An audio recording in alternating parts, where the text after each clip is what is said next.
Bom dia, irmãos, que a graça e a paz de nosso Senhor e Salvador Jesus Cristo repouse sobre cada irmão, sobre suas famílias e sobre todos aqueles que estão nos ouvindo ou participando conosco no culto desta manhã. Hoje, terceiro domingo do mês, é dia de missões na nossa igreja e nós gostaríamos que os irmãos estivessem durante esse dia orando pela obra missionária, pensando sobre missões e, por que não, fazendo missões com os seus vizinhos, com os seus amigos, com os seus familiares que ainda não conhecem o Senhor Jesus Cristo. E que também você esteja refletindo sobre a necessidade de investir os seus recursos financeiros na obra missionária. Nós queremos fazer algumas comunicações para as quais chamamos a atenção dos irmãos. Primeiro, convocar os presbíteros, por ordem do presidente do conselho, para uma reunião no próximo dia 27 de julho. Então, todos os presbíteros estão sendo convocados para esta reunião do conselho no próximo dia 27. Queremos comunicar com pesar e com tristeza o falecimento das nossas queridas irmãs, a dona Clesir Knupp. Ela faleceu no dia 14 do 7, o sepultamento aconteceu no dia 15, e nós pedimos as orações da igreja em favor da família entristecida com a perda do convívio da sua mamãe, a nossa irmã Clesir. Também comunicamos o falecimento da irmã Yara Dias de Souza, ocorrido no dia 15 e sepultada também no mesmo dia. Igualmente pedimos as orações da igreja em favor da família da nossa irmã Yara. Vamos pedir que Deus esteja consolando e confortando todos os familiares, bem como a igreja que perde 2 soldados, que conosco lutavam em prol do Evangelho de Cristo Jesus. Também quero destacar que as obras de restauração do templo estão em andamento. Nós até hoje já computamos as ofertas especiais no valor de aproximadamente 26 mil. Estamos certos de que o Senhor nos dará os recursos necessários para cobrir todas as despesas com esta obra. Também lembramos os irmãos que, em razão da impossibilidade de nos reunirmos coletivamente ou estarmos juntos na igreja, os dízimos e ofertas continuam sendo depositados ou entregues na secretaria da igreja no horário de 8 a meio-dia, de segunda a sexta-feira, como também aqueles que desejarem podem depositá-los direto no Sicob, na conta da igreja, que você encontra aí no seu boletim. Outras comunicações estão aí no nosso boletim que os irmãos receberam ontem, que possam estar atentos a todas as nossas atividades. Que Deus nos abençoe. Nesta manhã estará conduzindo todo o culto o nosso irmão seminarista Davi Gripe Tavares, e nós vamos passar então a ele a palavra para que ele possa conduzir toda a liturgia e também nos trazer a mensagem da parte do Senhor. Davi.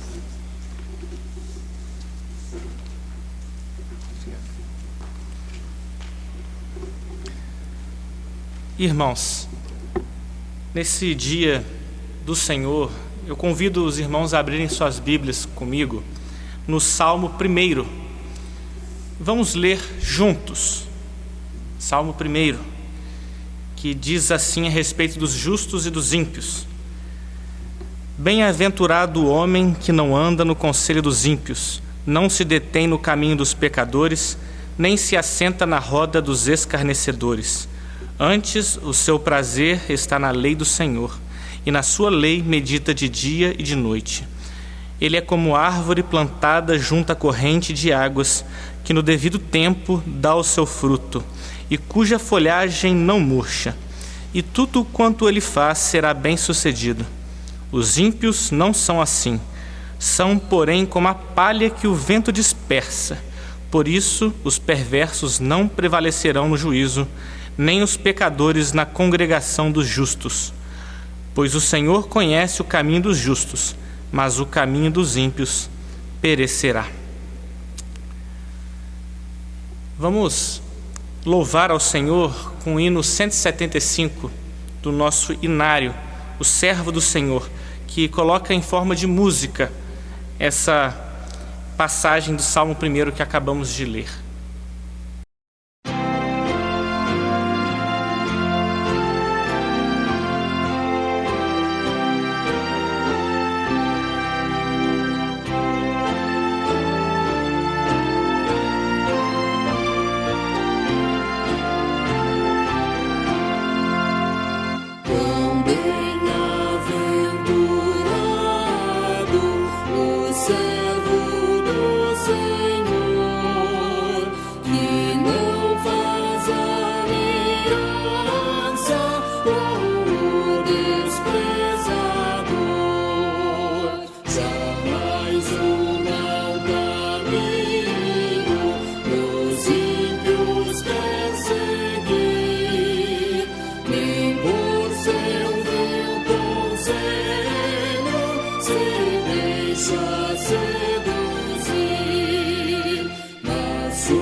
Vamos orar, amada igreja.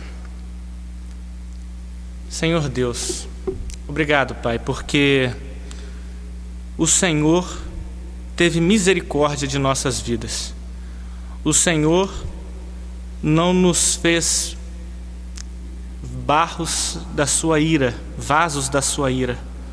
O Senhor nos separou para a sua glória. O Senhor nos criou para a salvação, para sermos receptores da sua graça.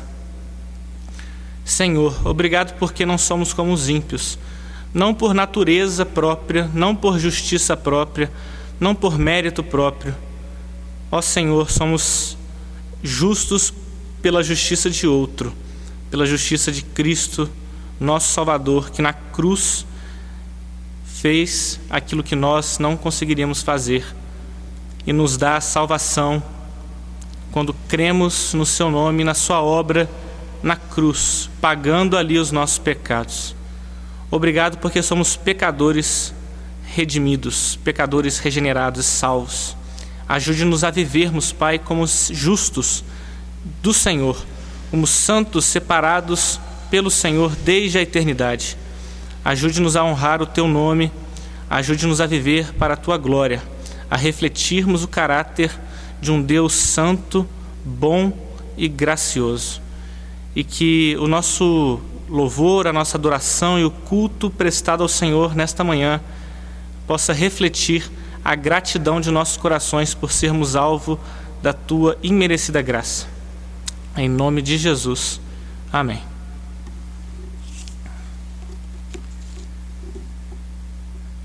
Meus irmãos, esta semana temos alguns aniversariantes que estão em nosso boletim. Os aniversariantes da semana são Eliel Andrade Júnior, Heloísa Werner Kerr Heder, Shirley Amorim de Santos, Shirley Amorim de Mendonça, Edir Tavares Breder, Miriam Gripe, Giovanni dos Santos Moreira, da Congregação da Monte das Oliveiras, Edeuzi Rodrigues Henrique, Ingrid de Oliveira Souza Assunção, José Antônio de Assunção, todos estes últimos da nossa Congregação Monte das Oliveiras. Vamos ler Provérbios, capítulo 14, versículos 26 e 27. Provérbios, capítulo 14, versículos 26 e 27, que diz assim: No temor do Senhor tem o homem forte amparo, e isso é refúgio para os seus filhos. O temor do Senhor é fonte de vida para evitar os laços da morte. Em gratidão por essa data dos nossos aniversariantes da semana, vamos cantar juntos o hino 396, Graças pelo Aniversário. Cantaremos apenas a primeira e a quarta estrofes.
Ensina-nos, ó Cristo, o que convém lembrar, e todo o nosso tempo no bem aproveitar.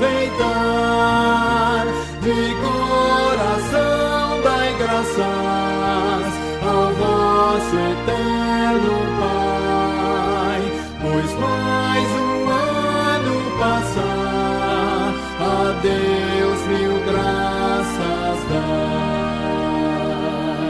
Amém.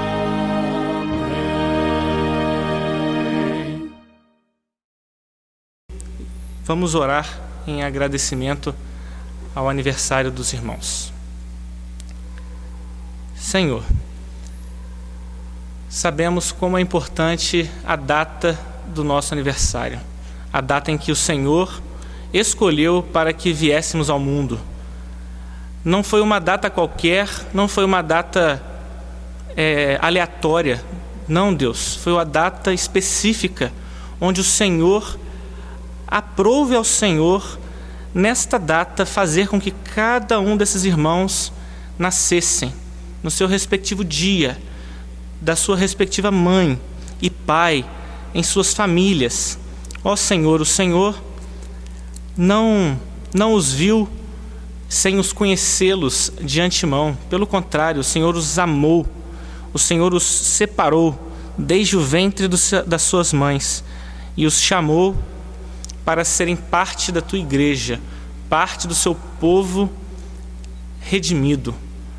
E essa é uma data em que lembramos o dia especial da vinda de cada um desses irmãos ao mundo. Te agradecemos pela vida deles, Pai. Te agradecemos que eles têm sido irmãos zelosos, discípulos fiéis, e te pedimos, ó Deus, que continue tendo misericórdia da vida de cada um deles e que eles possam viver o tempo que o Senhor determinou para que eles vivessem nessa vida, e que esse tempo eles vivam para a honra e glória do teu nome, que eles percebam que o Senhor é quem dá a vida e o Senhor é quem tira, o Senhor é aquele que detém o curso da vida deles em suas mãos, que eles possam confiar inteiramente em Ti, depositar a vida deles nos Teus braços de amor. E por isso eu peço e agradeço, em nome de Jesus. Amém.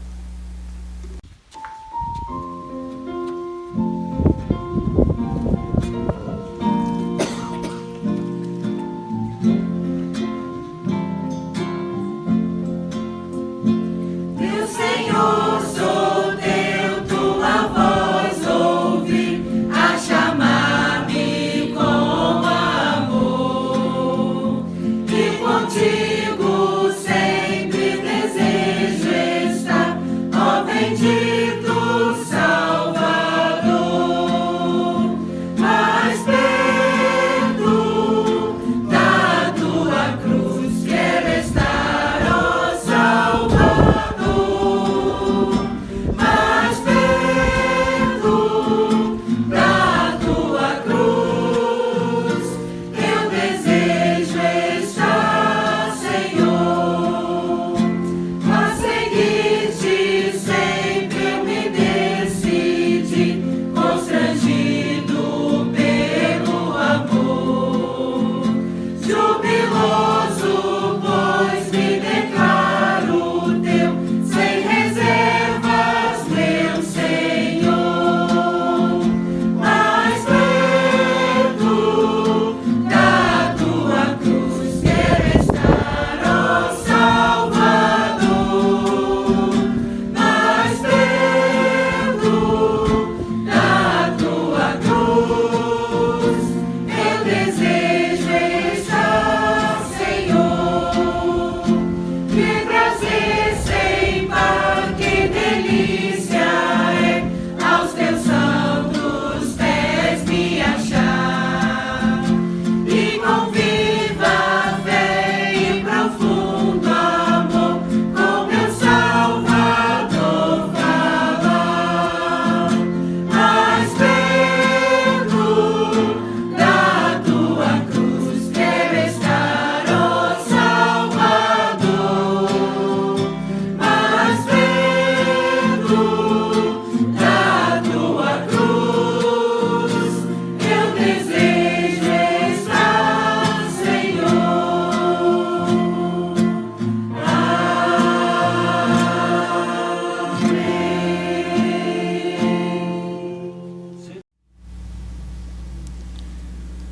Irmãos, o texto da mensagem desta manhã se encontra no livro de Eclesiastes, capítulo 7, dos versículos 15 a 22. Eclesiastes, capítulo 7, dos versículos 15 a 22, que diz assim a palavra do Senhor: Tudo isto vi nos dias da minha vaidade. Há justo que perece na sua justiça, e há perverso que prolonga os seus dias na sua perversidade. Não sejas demasiadamente justo, nem exageradamente sábio. Por que te destruirias a ti mesmo? Não sejas demasiadamente perverso, nem sejas louco, porque morrerias fora do tempo. Bom é que retenhas isto, e também daquilo não retires a tua mão, pois quem teme a Deus de tudo isto sai ileso. A sabedoria fortalece ao sábio mais do que 10 poderosos que agem na cidade. Não há homem justo sobre a terra que faça o bem e que não peque. Não apliques o coração a todas as palavras que se dizem, para que não venhas a ouvir o teu servo amaldiçoar-te, pois tu sabes que muitas vezes tu mesmo tens amaldiçoado a outros. Os livros de sabedoria, eles são um pouco difíceis de entender. Às vezes eles parecem frases soltas e desconexas, mas eu vou tentar. A minha tentativa essa noite é mostrar para os irmãos como este trecho da Bíblia que nós lemos reflete, desde o Antigo Testamento, pelas palavras do rei Salomão, o escritor de Eclesiastes, o Evangelho. Eles já tinham conhecimento do Evangelho. Neste mundo que nós vivemos, meus irmãos, é um mundo que desconhece e despreza o conhecimento de Deus. O que se vê é tudo que motiva os intentos do coração humano. O material, o físico, o aqui e agora, aquilo que se vê e se toca, é tudo o que dá significado a uma geração que colocou Deus de lado. E quando fazemos isso, quando colocamos Deus de lado, nós nos tornamos extremamente frágeis. Percebemos que as bases da nossa segurança, elas são extremamente frágeis e fracas. Podemos ver isso claramente no coronavírus. Eu fiz esse sermão antes do coronavírus, mas a prova de que a Bíblia é verdadeira e que, se tirarmos Deus da nossa existência, qualquer coisa que ameace a nossa vida se torna um motivo de autodesespero e insegurança no coração humano, porque os humanos que colocaram Deus de lado só conseguem ver sentido de vida e se agarram com toda a sua esperança no que é tangível, no que está debaixo do sol. E o autor de Eclesiastes, o rei Salomão, ele escreveu este livro de Eclesiastes para essas pessoas, para pessoas que na sua época estavam em busca exagerada, exacerbada, só se preocupavam com conquistar sabedoria humana, dinheiro, posição social, status, extremamente preocupados com a morte. Mas de tão preocupados com a morte, eles evitam pensar sobre isso. Percebem? Aquilo que a gente se preocupa demais, por muitas vezes, nós evitamos pensar sobre isso para conseguirmos viver. Porque se a gente for pensar sobre a morte, todos os dias, se a gente pensar dos problemas que nós enfrentamos todos os dias, simplesmente não teremos força e ânimo para viver. Porque aqueles que enxergam o mundo na perspectiva de debaixo do sol, abaixo do sol, apenas aqui e agora, eles não têm outra razão para viver, a não ser no aqui e agora, nas coisas da terra. O livro de Eclesiastes ele foi escrito para essas pessoas altamente preocupadas e que só conseguiam enxergar a vida momentânea e passageira, e ele faz isso de uma forma afrontosa. Ele faz isso estampando na cara daquelas pessoas e de nós hoje que lemos, estampando a pequenez humana. Eclesiastes nos leva a refletir como o ser humano é pequeno, não tem autonomia própria. Ele mostra para nós que somos frágeis e incapazes de prever qualquer problema, qualquer coisa nos arrebata de imprevisto. E muitas vezes não conseguimos lidar, como é o caso do texto, com algumas aparentes contradições. Por exemplo, o que o texto nos traz. Como pode o justo morrer cedo e o ímpio viver tantos anos na sua impiedade? É isto que este texto está nos trazendo a reflexão. E quando ele questiona isso, quando o autor de Eclesiastes questiona isso, ele coloca todo o esforço humano numa balança e ele diz: olha, debaixo do sol, sem Deus, sem a perspectiva humana, quando olhamos para a morte, todo o nosso trabalho, todo o nosso esforço, ele não é nada, é vaidade. Vaidade. A palavra vaidade também tem o sentido de fumaça, no hebraico, fumaça. Fumaça é aquilo que você olha, parece que está ali, tem aparência de ser sólido, mas quando você vai pegar, vai botar a mão e pegar, aquilo se esvai na sua mão. Eclesiastes, ele diz que aquele que trabalha para que outro desfrute do seu trabalho, ele está perdendo seu tempo, é vaidade. Mas se ele não tem ninguém para quem deixar os frutos do seu trabalho, é pior ainda. O homem que não tem herdeiros, a pessoa que não tem herdeiros, é pior ainda, porque trabalhou para quê? Se não tem para quem deixar. E trabalhar para que outro desfrute também é incoerente. Mas quando nós temos uma perspectiva eterna, que é o que o livro de Eclesiastes quer trazer, quando nós temos os olhos fitados em Deus, aí tudo muda. Aí tudo faz sentido. O nosso trabalho, o nosso esforço é o que o texto que nós lemos, não tão claramente, mas ele fala isso. E o povo hebreu era um povo que foi criado sobre uma máxima de Deus, uma promessa de Deus, onde Deus promete para eles que se eles obedecessem às suas leis, eles teriam vida e vida em abundância. E diz que aqueles que não obedecessem às suas leis seriam até mortos. Existiam punições, penas de morte para aqueles que descumprissem a sua lei. Mas na sua experiência do dia a dia, na vida diária dele, ele percebeu que muitos que buscavam cumprir a lei morriam cedo. E os perversos viviam muito. E aqui o autor está expondo uma aparente contradição. Olha, será que Deus está descumprindo a sua promessa? Será que Deus está sendo mentiroso? Mas, ao mesmo tempo que ele levanta essa questão da aparente mentira de Deus, da aparente falta de fidelidade de Deus, ele já responde. Ele responde por meio de nos levar a refletir sobre o que é justiça de Deus.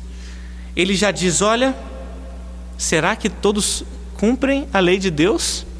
Será que nós somos justos para podermos exigir alguma coisa de Deus?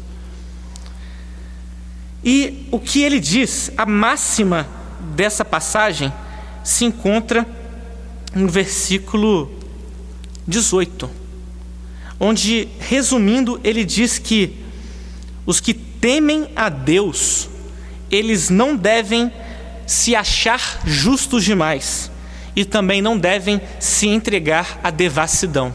É isso que esse texto está dizendo. Os que temem a Deus, eles não devem se achar justos demais e também não devem se entregar à devassidão. Porque aqueles que se acham justos demais destroem a si mesmos. Isso nós encontramos logo no início, no versículo 16. Aqueles que se acham sábios demais e se acham justos demais, eles destroem a si mesmos. E por que eu estou dizendo isso? No versículo 16, a palavra que está traduzida para justo, a melhor tradução, na verdade, não é, infelizmente, não é a que está na nossa versão. Não sejas demasiadamente justo. A melhor tradução deveria ser como se encontra em Provérbios 3, versículo 7, que diz: não seja sábio aos teus próprios olhos. Essa é a melhor tradução. Então o versículo 16 a melhor tradução para ele é: não seja sábio aos teus próprios olhos, nem sábio aos teus próprios olhos. Por que te destruirias a ti mesmo? O que ele está dizendo aqui é que, meus irmãos, ninguém é justo. Ninguém é justo. Ele diz que, no versículo 20 do capítulo 7, ele diz: não há homem justo sobre a terra que faça o bem e que não peque. E mais abaixo, no versículo 22, ele diz: pois tu sabes que muitas vezes tu mesmo tens amaldiçoado a outros. O homem jamais será justo e sábio por si mesmo. Essa passagem diz: olha, você acha que o justo está morrendo cedo e Deus está sendo injusto com ele? Olha, se você analisar bem, se você for ver, ninguém segue a lei de Deus. Ninguém tem direito nenhum de exigir nada de Deus. O que o autor, o rei Salomão, ele vai no âmago da lei. Entendem? O âmago da lei, o que a lei quer dizer. A lei, ela serve para expor e destrinchar a maldade do coração humano, aquilo que está no interior do coração humano. E quando o rei Salomão expõe aqui que não há um justo, e se você for ver bem, cuidado, para você vai ouvir as pessoas falarem mal de você. E se você for ver muito bem, você também fala mal dos outros. Amaldiçoar os outros, isso é a quebra da lei de Deus. Amaldiçoar o próximo é odiá-lo. Odiar o próximo é a quebra do 6º mandamento. Não matarás, Jesus falou isso. Ou então o 9º mandamento, que é não dar falso testemunho contra o seu próximo. E se você quebra uma lei, você quebra todas. Então quem é você, quem somos nós para exigirmos alguma coisa de Deus, por acharmos que merecemos algo de Deus? Quando vemos o justo morrendo cedo, a gente tem que perceber que, olha, na verdade, ele não era justo por ele mesmo. Ele não tinha justiça nele mesmo. Então, se olharmos para as coisas da terra, os acontecimentos dessa terra, apenas com a perspectiva aqui na terra, nada fará sentido. O nosso olhar tem que ser na vida do porvir. Os fariseus, na época de Jesus, eles caíam nesse erro. Os fariseus, eles achavam que eles eram muito justos. Eles achavam que eles eram muito bons. Eles achavam que eles não apenas cumpriam a lei, mas eles cumpriam mais do que a lei exigia. A lei mandava jejuar uma vez por ano, eles jejuavam uma vez por mês. Eu estou conjecturando aqui, tá, irmãos? Eles jejuavam muito mais do que o que a lei pedia. Se a lei mandava dar 10% do dízimo, os fariseus davam 20%. Eles se achavam justos demais e achavam que por isso eles eram muito bons. Eles achavam que não precisavam de um salvador. Eles achavam que a justiça deles é que os salvariam perante Deus, e por isso eles destruíam a si mesmos. Aqueles que se acham muito bons, muito justos, eles não percebem que eles precisam de um salvador. Eles precisam ser salvos, eles não percebem isso. E essa falsa percepção faz com que a gente entenda o seguir a lei de Deus como uma moeda de troca. Eu cumpro a lei de Deus para que Deus seja bom comigo. Eu obedeço para que Deus seja bom comigo, para que Deus me dê bênçãos, para que Deus me cure. E não é isso o que a Bíblia diz. A Bíblia não nos chama a obedecer a Deus para ganharmos as bênçãos de Deus. A Bíblia nos diz que fomos abençoados por Deus, somos salvos por Deus, então por isso obedeceremos. E eu quero te dizer aqui, meu irmão, que a lei, o cumprir da lei, ela não pode te salvar. Se você acha que são as suas obras que podem salvar você, você está completamente errado. É impossível obedecer a Deus perfeitamente, ter um padrão moral perfeito, que agrade a Deus de forma perfeita. Isso é impossível. E Deus não aceita nada menos do que a perfeição. Pare de tentar ser aceitável a Deus por suas próprias obras, por sua moralidade, pelos seus padrões, porque nada disso pode salvar você. Esse pensamento só te tornará como os fariseus, um legalista. E o máximo que o legalismo pode gerar na vida de alguém é falsa sensação de segurança.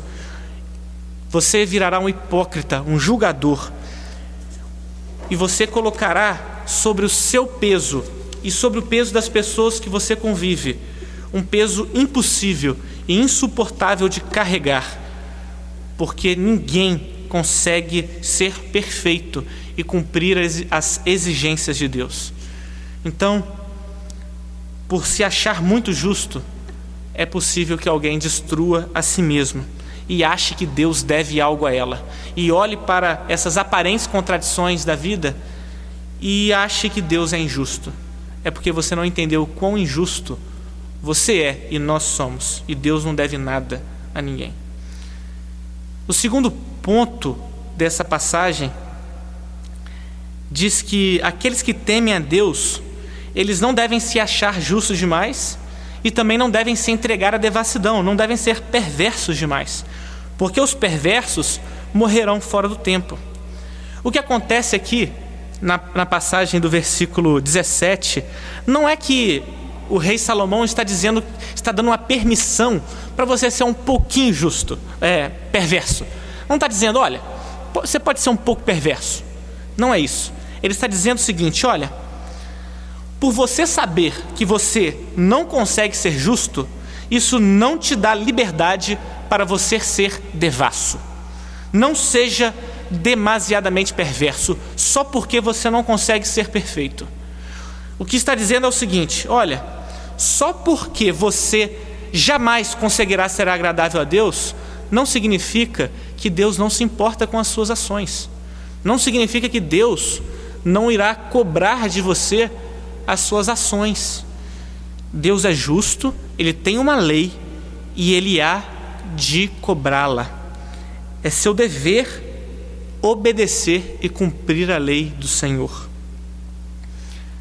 E aí, meus irmãos, o que acontece é que no mundo pode existir essas duas pessoas, esses dois tipos de pessoas que não entenderam o Evangelho. As pessoas que olham para a justiça de Deus e acham que podem cumpri-la, se tornam uns legalistas, acham que podem comprar a sua salvação, merecer sua salvação. Mas há um outro grupo de pessoas que olham para a lei de Deus e falam, olha, realmente é impossível cumprir. Então, quer saber? Vou viver do meu jeito. Deus não se importa. Deus não se importa. Eu vou dar um jeitinho. Deus, no final, Ele vai me livrar aqui. Deus é amor. Sabe? Vocês sabem esse papo. Deus é amor e Ele vai, no final, eu posso fazer tudo de errado, que no final Ele vai me aceitar. Então é esses dois tipos de pessoas que o rei Salomão está condenando. Olha, não sejam aqueles hipócritas fariseus, os legalistas que acham que são justos, mas não se entreguem à devassidão por não poderem cumprir a lei do Senhor. Deus, Ele existe, Ele tem uma lei e Ele irá cobrá-la. Quando olham para a lei do Senhor, os perversos, eles dizem o seguinte, isso está escrito no capítulo 8, Eclesiastes 8, versículos 11 a 13, ele diz assim: visto como se não executa logo a sentença sobre a má obra, o coração dos filhos dos homens está inteiramente disposto a praticar o mal. Ainda que o pecador faça o mal 100 vezes e os dias se lhe prolonguem, eu sei com certeza que bem sucede aos que temem a Deus. Mas o perverso não irá bem, nem prolongará os seus dias. Será como a sombra, visto que não teme diante de Deus. Meus irmãos, podemos achar que aparentemente, momentaneamente, Deus não traz justiça às más obras, mas isso é apenas impressão. Se você tirar a eternidade do jogo, aí pode ser que você esteja certo, mas, como eu disse, Deus é justo e Ele há de trazer justiça. Se não for aqui na terra, pelos tribunais humanos, será no tribunal dele, na eternidade. E não queira, meu irmão, se encontrar devedor. Não queira se encontrar diante de Deus no dia de juízo, diante do santo Deus, o juiz justo do universo. Não queira se encontrar diante dele em débito. Mas aí, vocês talvez estejam percebendo que tem um problema aí. Tem uma lei, a lei do Senhor. Ninguém consegue segui-la. Se aqueles que acham que podem segui-la e tentam segui-la, eles vão se destruir porque eles se tornarão hipócritas. Mas, por outro lado, aqueles que perceberem que não dá para seguir e descambarem em perversão, está pior ainda. E aí? Que caminho seguir? O que fazer? O caminho, a resposta é dada também na passagem que lemos no versículo 18. Temer a Deus. Temer a Deus. Aqueles que temem a Deus, eles saem ilesos disso tudo. Porque os que temem a Deus, eles vivem pela fé. Temer a Deus é viver pela fé. A Bíblia diz que o princípio da sabedoria é o temor ao Senhor. O temor do Senhor é o princípio da sabedoria. Isso significa, meus irmãos, que há uma sabedoria falsa, humana, que diz que sabedoria é isso apenas aqui na terra. É você crescer, é você ter sucesso. Eles dizem que isso é sabedoria. Mas Deus diz que não. Que o temor do Senhor é a verdadeira sabedoria. Paulo, o apóstolo Paulo, em 1 Coríntios, ele nos diz que aqueles que se acham sábios demais, aqueles que se acham muito bons, muito sábios neste mundo, eles não creem no Evangelho. E que a verdadeira sabedoria foi revelada na cruz, em Jesus Cristo. Está em 1 Coríntios 1 e 2, capítulos 1 e 2. Essa sabedoria revelada no Evangelho, ela mostra que há uma justiça que paga a Deus, uma justiça que não vem de nós. O Evangelho nos diz que a nossa justiça jamais nos salvará, mas há uma justiça que pode nos salvar. É a justiça de Cristo conquistada na cruz. E nós nos apropriamos da justiça de Cristo, a justiça de outro, quando nós cremos verdadeiramente em Jesus como único Salvador do mundo, Deus e Senhor Jesus. O apóstolo Paulo vai dizer também em Romanos 3,10, ele praticamente volta a Eclesiastes 7, ele diz que não há um justo, nenhum sequer, mas que ninguém se encontrará justificado perante Deus por suas próprias obras. Mas ele diz que a fé traz justiça. O que salva é a justiça que provém da fé em Jesus Cristo. E aqui cabe a explicação do Evangelho. Que justiça é essa? A justiça de Cristo na cruz. Cristo, quando morreu na cruz do Calvário, ele levou sobre si os nossos pecados. Quando Cristo, o Salvador, Jesus Cristo, o Messias, o Deus homem, quando ele foi para a cruz, ele levou sobre ele levou os nossos pecados sobre ele. A nossa injustiça, aquilo que nos condena, foi para Cristo, e ele foi condenado em nosso lugar, e ele sofreu em nosso lugar, ele foi moído em nosso lugar, e ele pagou o preço que nós deveríamos pagar, mas não somos capazes. E quando Cristo morre na cruz, ele morre em nosso lugar, no lugar de pecadores, e ele morreu em lugar daqueles que creem nele. Por quem que Jesus morreu? Por aqueles que creem nele. Jesus morreu por aqueles que creem em seu nome. E quando nós cremos, a justiça dele sobrepõe a nossa injustiça. Nós recebemos a justiça de Cristo. E aí nós saímos ilesos. Nós não somos nem hipócritas e fariseus, legalistas, porque sabemos que não é a nossa justiça que vai nos salvar, mas nós não nos entregamos à devassidão, porque nós sabemos o peso do nosso pecado. Nós sabemos a seriedade do nosso pecado, e o nosso pecado custou a morte do nosso Salvador, nosso lugar na cruz. Mas o nosso Salvador ressuscitou e vive e reina eternamente. E hoje ele intercede por nós, ao lado de Deus, Pai. Intercede por aqueles por quem ele morreu, por aqueles que creem em seu nome. Então, se você, meu irmão, estava em uma dessas duas alas, se você achava que você iria para o céu porque você vem à igreja todo domingo, porque você assiste todos os cultos, porque você vem em todas as reuniões, você vai em todas as reuniões da SAF, da UMP, da UPH, da UPA, você é um igrejeiro, um religioso, se você acha que é isso que vai te salvar, você não entendeu o Evangelho, porque o Evangelho é a justiça de Cristo dada àqueles que não têm justiça própria. Então você tem que reconhecer que você não é justo. E se você está nessa ala dos que estão vivendo perversamente, não se engane. Haverá um dia em que você será chamado à presença de Deus. E se você não estiver limpo pela justiça de Cristo, se Deus, quando olhar para você, não ver a justiça de Cristo em você, meu amigo, você estará perdido. E eu te falo com pesar de coração: creia na obra de Jesus no Evangelho e seja salvo, porque não há outro caminho, não há outro nome pelo qual importa que sejamos salvos. Debaixo da terra ou acima dos céus não há, apenas o nome de Jesus Cristo.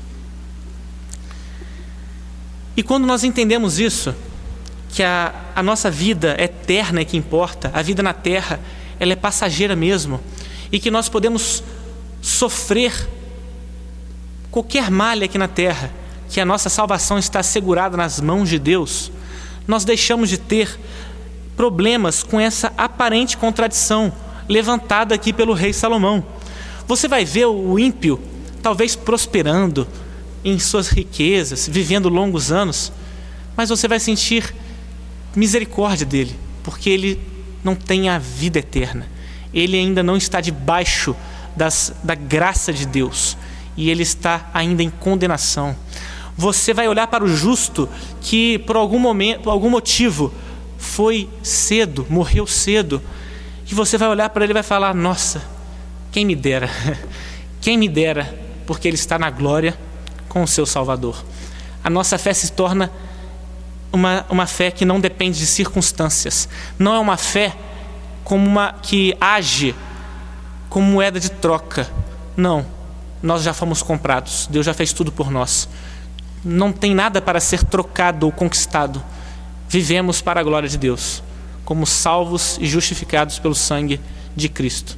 E se você não tem prazer em se santificar por amor ao seu Deus, por amor ao Deus que morreu em seu lugar, que fez tudo isso por você, se você não tem esse prazer, é porque você não ama a Deus. E se você não ama a Deus, você ainda não entendeu o Evangelho e você ainda não foi salvo por este Deus. Por isso eu te digo, creia no Evangelho, creia no sacrifício de Cristo na cruz e seja salvo dos seus pecados.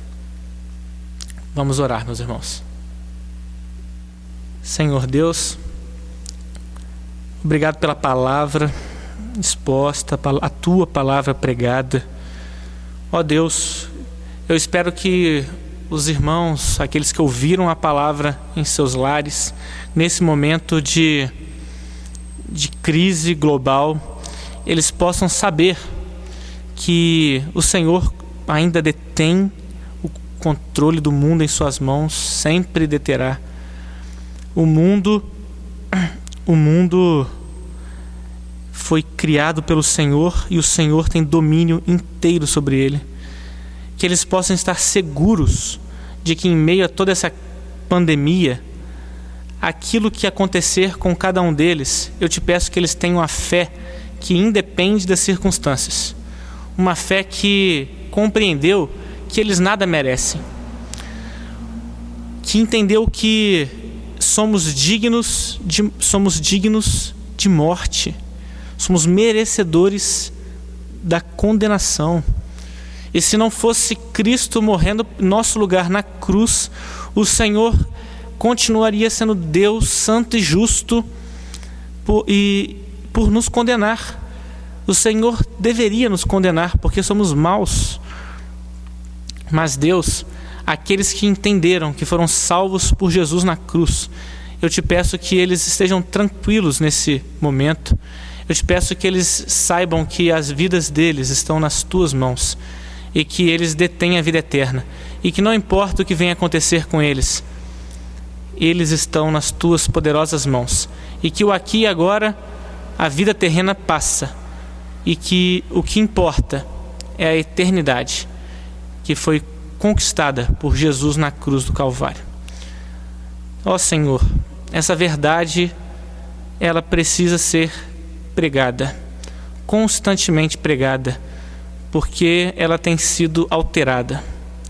O simples Evangelho do Senhor tem sido modificado e hoje nos encontramos em uma situação de Evangelho da prosperidade, um Deus que tudo promete, um Deus que promete cura de coronavírus, um Deus que promete que nenhum dos seus morrerá de coronavírus, como muitos pastores têm falado por aí.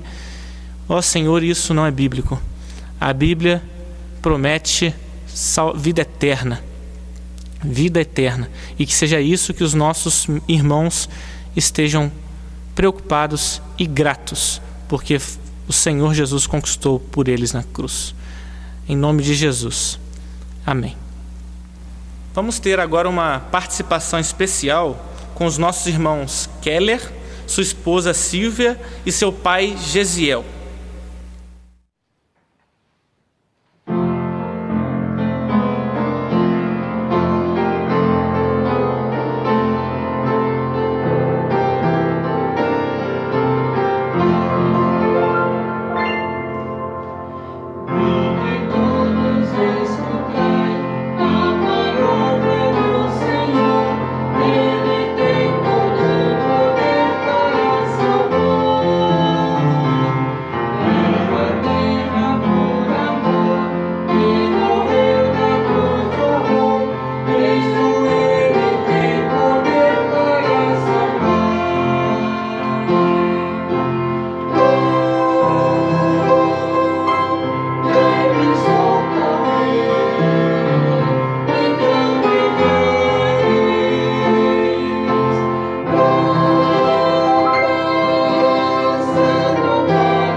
Irmãos, para o término do nosso culto nessa manhã, eu convido o pastor Paulo para encerrar com uma oração e impetrar a bênção. Oremos, irmãos. Ó Pai, em nome de Jesus, nós nos prostramos diante do Senhor, agradecidos por aquilo que já recebemos da Tua parte nesta manhã, através do Teu servo, seminarista Davi, Agradecemos por esta palavra, ó Deus, enviada pelo Senhor aos nossos corações, e suplicamos o auxílio do Teu Espírito para que possamos aplicá-la em nossa caminhada cristã, de modo que vivamos como justificados, como justos diante do Senhor, vivendo de maneira digna e agradável diante de Ti. Nós Te agradecemos pela vida do Teu servo, pedimos que o Senhor continue abençoando na conclusão dos seus estudos, que o Senhor já esteja preparando um campo onde o Teu servo há de servir ao Senhor no cuidado com o Teu rebanho. Agradecemos, ó Deus, por esta manhã, por este culto, por tudo quanto aconteceu aqui, e pedimos a continuidade das Tuas bênçãos sobre as nossas vidas, em nome de Jesus. Amém. Agora, irmãos, que a graça maravilhosa do nosso Senhor e Salvador Jesus Cristo, o amor de Deus, o nosso Pai, a comunhão e a companhia constante do Espírito Santo estejam convosco, amados, e com todo o povo de Deus espalhados pela face da terra, desde agora e pelos séculos dos séculos. Amém. Que o Senhor continue abençoando a sua vida, e não esqueça que às 19 horas teremos o culto da noite.